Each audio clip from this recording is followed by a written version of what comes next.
యెహోవా నా నోరును ముట్టి ఇలాగూ సెలవిచ్చుచున్నాడు, ఇదిగో నీ నోట నా మాట ఉంచి ఉన్నాను.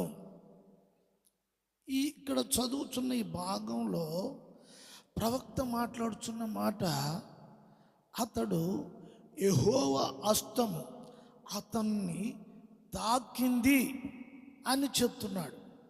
చూడండి, దేవుని హస్తము ఒక మానవుణ్ణి తాకటము అనే ఈ ప్రక్రియ చాలా గొప్ప విషయం. ప్రతి వ్యక్తి జీవితంలో, సేవకుని జీవితంలో, పరిచర్యలో ఉన్నవారి జీవితంలో ఈ అనుభవం అనేది గొప్పది. దేవుని చేత తాకబడటం, దేవుని చేత ముట్టబడటం అంటున్నాడు.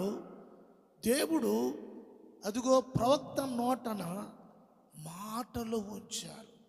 ప్రవక్త నోటన మాట ఉంచారు. అపోస్తల కార్యంలో చెప్పబడుతుంది, వారు పరిశుద్ధాత్మ వారి మీదకి వచ్చినప్పుడు వారికి వాక్శక్తి అనుగ్రహించబడింది.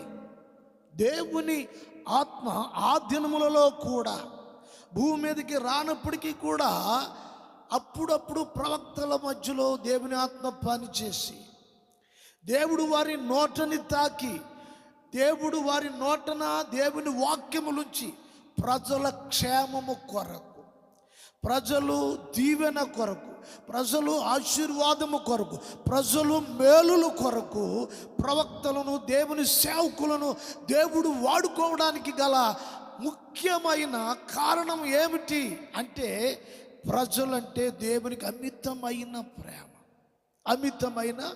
ప్రేమ. దైవజనునికి ఈ అనుభవం ఉండాలి, ప్రవక్తకి ఈ అనుభవం ఉండాలి. వారు మాట్లాడుతున్నప్పుడు దేవుని చేత తాకబడిన వారై ఉండాలి. అట్టి అనుభవాలు వారి జీవితంలో ఒక ఉన్నతమైన శిఖరాలకి ప్రభు వారిని నడిపిస్తాడు. అట్టి సహాయము చెయ్యునుగాక.